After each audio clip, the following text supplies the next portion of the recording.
Madame, mademoiselle, monsieur, bienvenue à Métro News.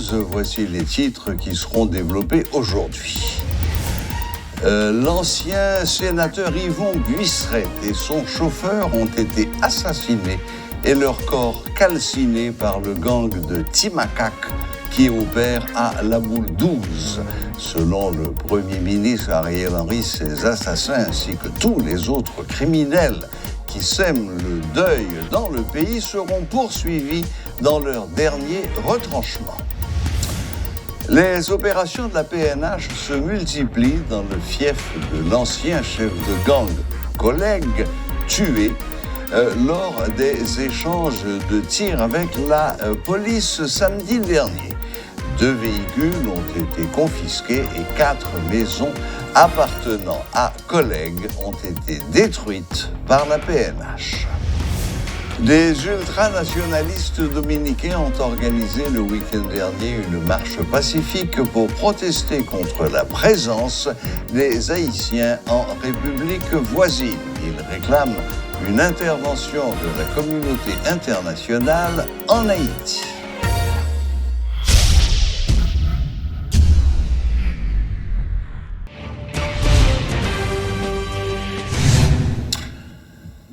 L'ancien sénateur Yvon Buisseret et son chauffeur ont été assassinés et leur corps calcinés par le gang de Timacac à La Boule 12. Buisseret avait obtenu 2 mandats au Sénat haïtien. Il était membre de Famille-Lavalas, mais avait fait montre de sympathie pour le PHTK au cours des dernières années.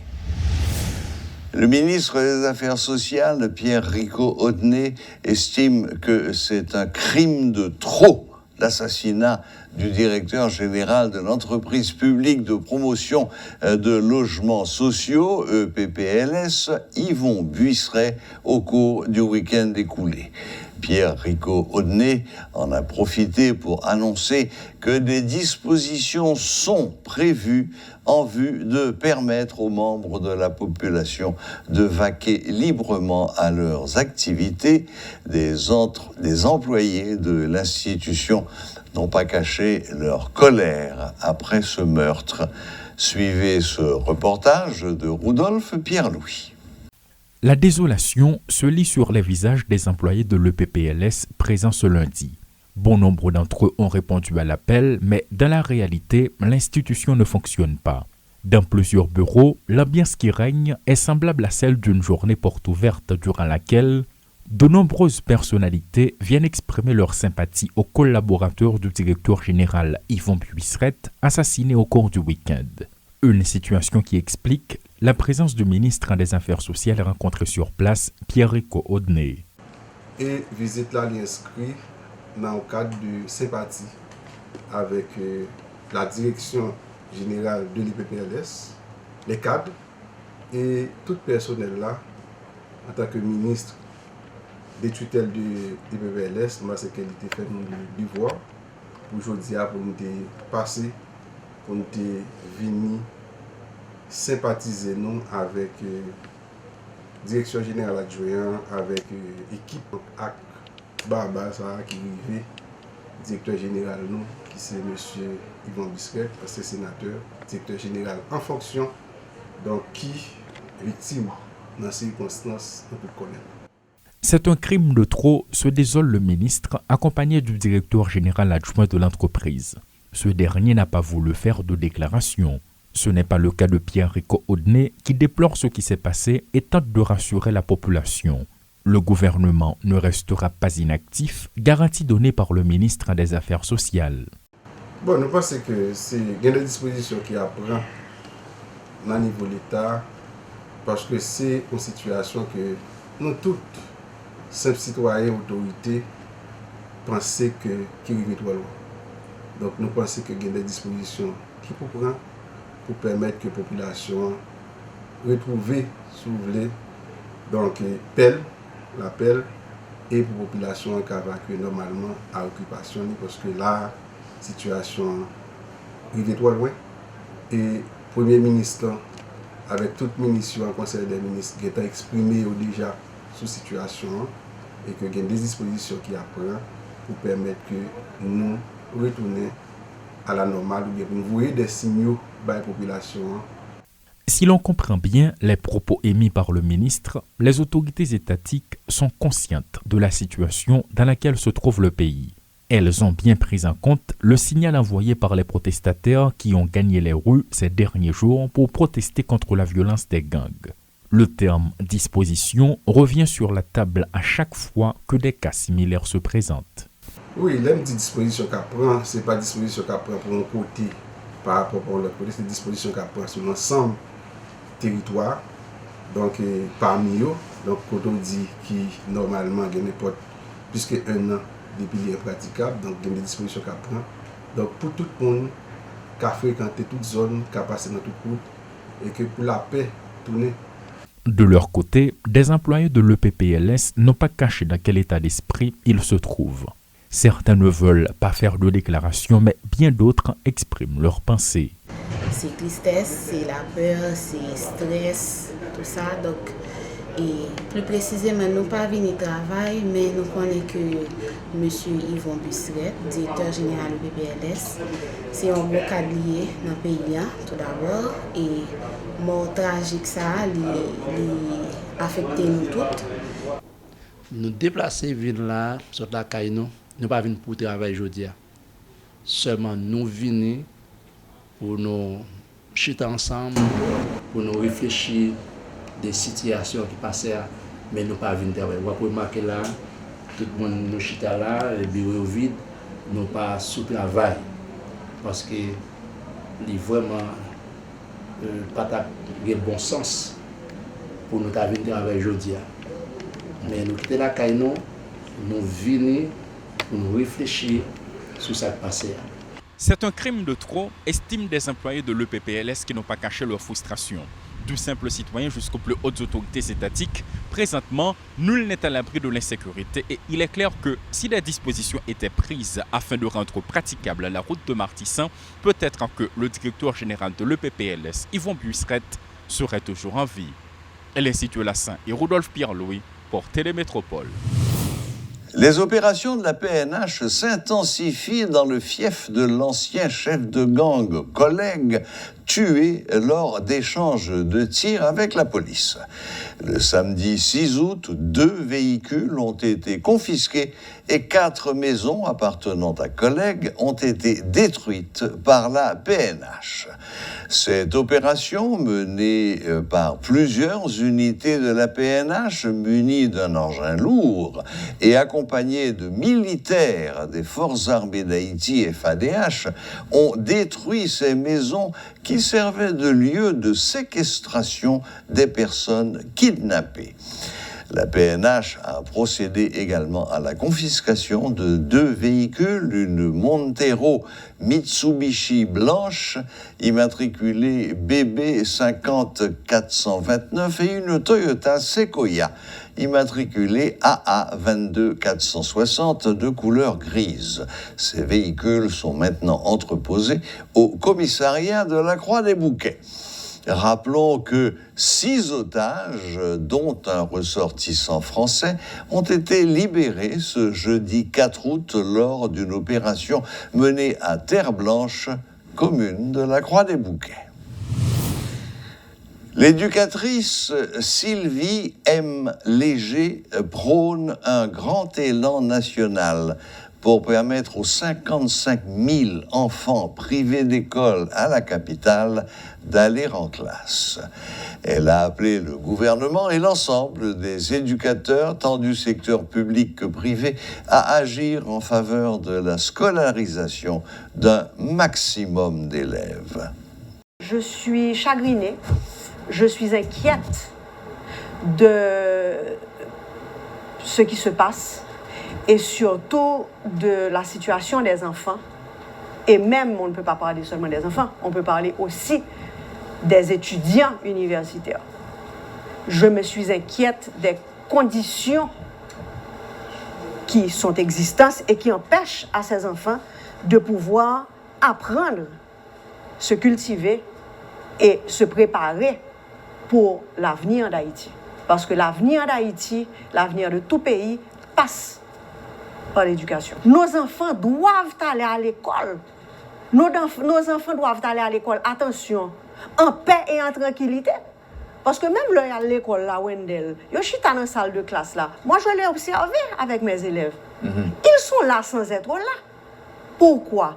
Parce que certains d'entre eux, pour ceux qui ont pu arriver à l'école, parce que c'est pas après la crise sécuritaire d'avril 2022, vous avez près de 55 000 élèves de la zone métropolitaine qui ont arrêté d'aller à l'école. Ils sont obligés d'aller à l'école. Ils n'ont pas qu'à aller à l'école. Vous avez, depuis la crise sécuritaire d'avril 2022, vous avez 900, il y a une étude qui a été faite avec, avec un partenariat UNICEF, ministère de l'Éducation nationale. Vous avez eu 976 écoles qui ont été évaluées. Sur ces 976 écoles, vous en avez 500 qui sont dysfonctionnelles.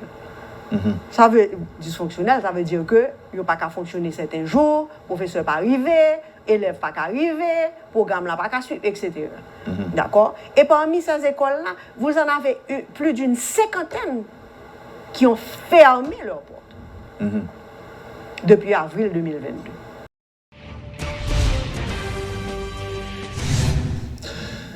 Ce week-end a été marqué en République dominicaine par 2 marches organisées par, dit-on, les ultranationalistes dominicains, l'une à la capitale, Santo Domingo, et l'autre à Santiago. Ces ultranationalistes protestaient contre le climat d'insécurité et en même temps réclamaient que la communauté internationale intervienne en Haïti.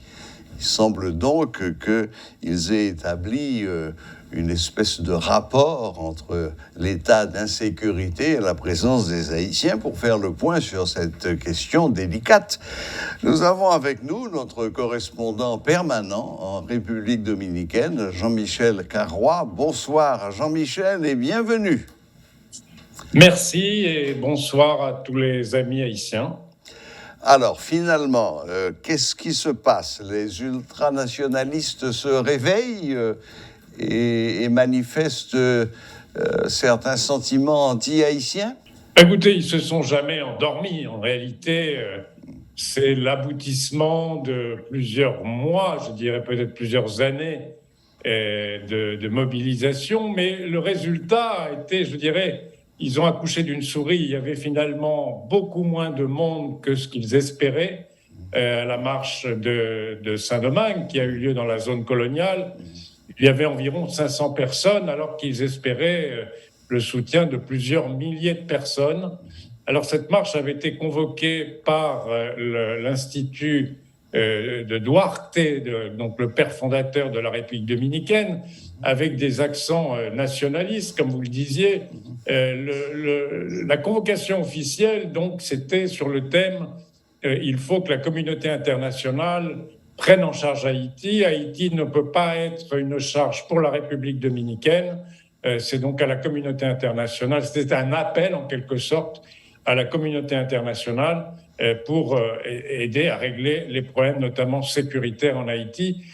Mais très vite, on a pu constater par les pancartes et les banderoles qui étaient brandies dans cette petite manifestation, et qu'il y avait aussi, et je dirais peut-être surtout, une composante xénophobe, anti-haïtienne, qui était forte et qui n'était pas étonnante, vu que les partis qui ont appelé à cette manifestation, la Force nationale progressiste, le parti Quisqueyano ou le parti réformiste social-chrétien, l'ancien parti du président Balaguer, sont des partis qui, depuis, je dirais, des mois, mènent une campagne sur le thème « Il y a trop de présence haïtienne, il y a un tsunami d'Haïtiens qui traversent la frontière, il faut renvoyer toutes les personnes en situation irrégulière en Haïti ».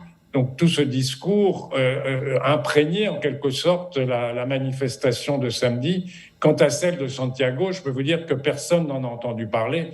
Donc il y avait probablement encore moins de monde qu'à Saint-Domingue à cette manifestation de Santiago. Ah, bon.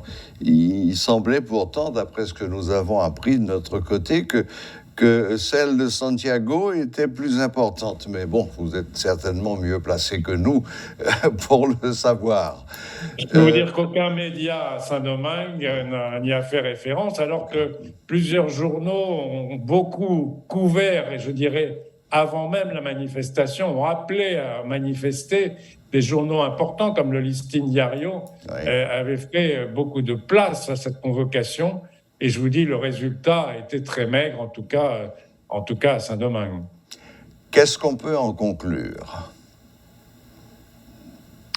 On peut en conclure que, je dirais, il y a deux sujets en réalité. Il y a le sujet, la crise haïtienne qui s'approfondit, vous le savez mieux que moi, notamment sur le plan sécuritaire, avec des gangs qui kidnappent, qui tuent, cette guerre des gangs qui a beaucoup d'écho dans la presse dominicaine, qui inquiète donc les Dominicains. Donc la République dominicaine craint, et je dirais là pas simplement ces petits milieux nationalistes, ultranationalistes, mais y compris le gouvernement et je dirais l'opinion publique en général, craint que ça ne déborde en République dominicaine. Et déjà, sur le plan migratoire, évidemment, comme vous le savez, il y a beaucoup d'Haïtiens qui essayent de partir, et certains partent en petits bateaux, mais d'autres essayent de traverser la frontière. Il y a toujours de la corruption à la frontière. Et il y a toujours des gens qui arrivent à passer donc en payant. Donc ça, c'est le premier point. Mais la crise est également un sujet de préoccupation pour les entreprises dominicaines. Vous savez qu'Haïti est le deuxième marché des exportations dominicaines, et à mesure que la crise économique s'aggrave en Haïti, évidemment, ça affecte un certain nombre de secteurs économiques ici en République dominicaine.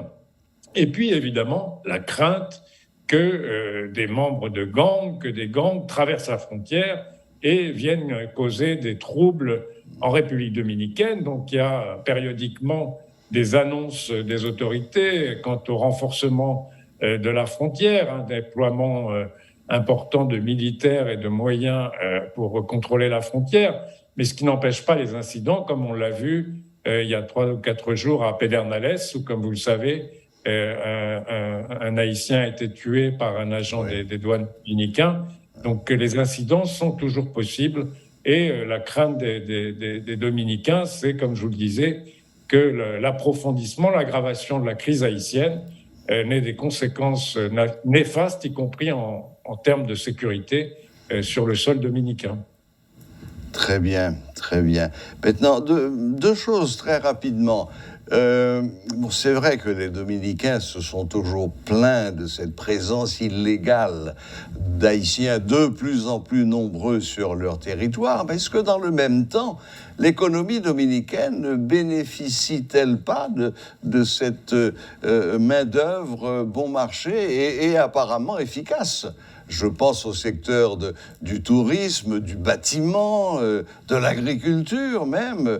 Il y a beaucoup d'Haïtiens qui arrivent à se creuser leur petit trou au grand bénéfice de l'économie dominicaine. Non, vous avez tout à fait raison. Il y a une grande hypocrisie dans le discours, je dirais, en République dominicaine par rapport à la migration haïtienne. C'est un petit peu, souvenez-vous, de cette journée sans Mexicains qui avait été lancée aux États-Unis.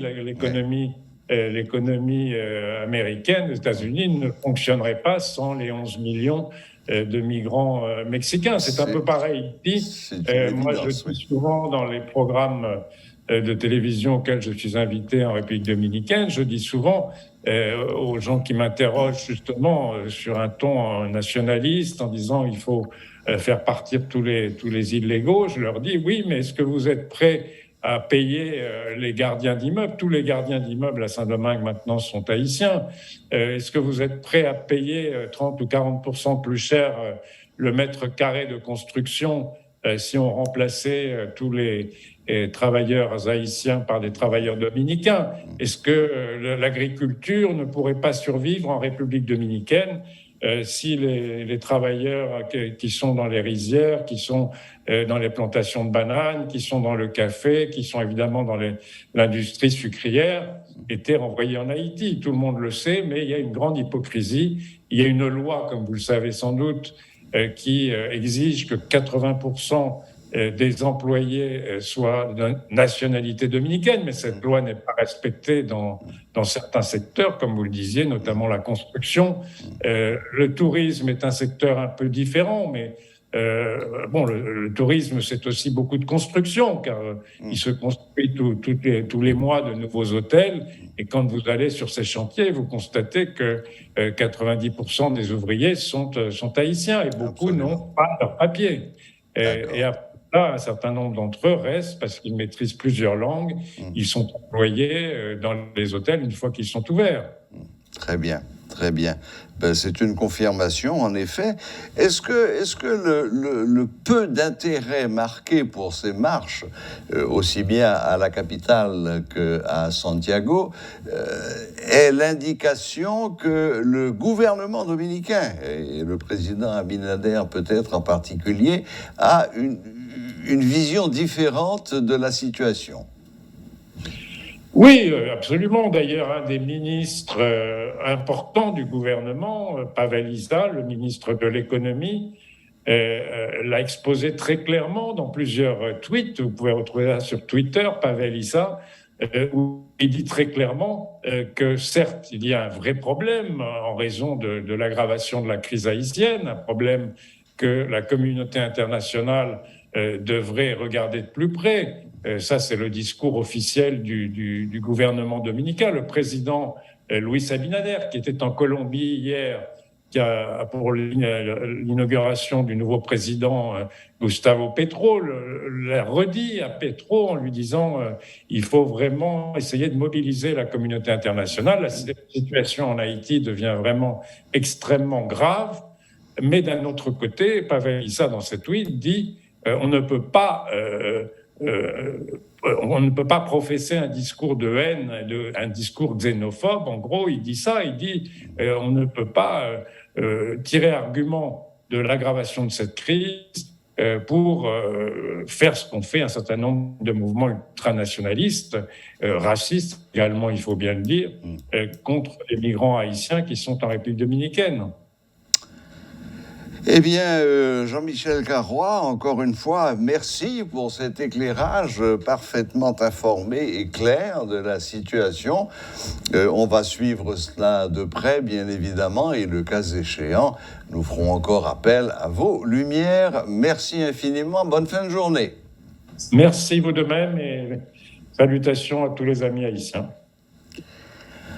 Voilà, c'était notre correspondant permanent Jean-Michel Carrois, correspondant permanent en République dominicaine, qui faisait le point sur l'état des mouvements ultranationalistes de l'autre côté de la frontière et qui vise directement, de manière tout à fait xénophobe, la communauté haïtienne là-bas, et souhaite que l'international intervienne en Haïti pour mettre fin aux problèmes d'insécurité que nous connaissons, hélas, chaque jour plus graves. Et voilà, nous allons suivre cette actualité de près, toujours avec l'éclairage de Jean-Michel Carrois. Voilà, la boucle est bouclée. Merci de nous rester fidèles. Très bonne semaine à toutes et à tous et à la prochaine, même heure, même chaîne.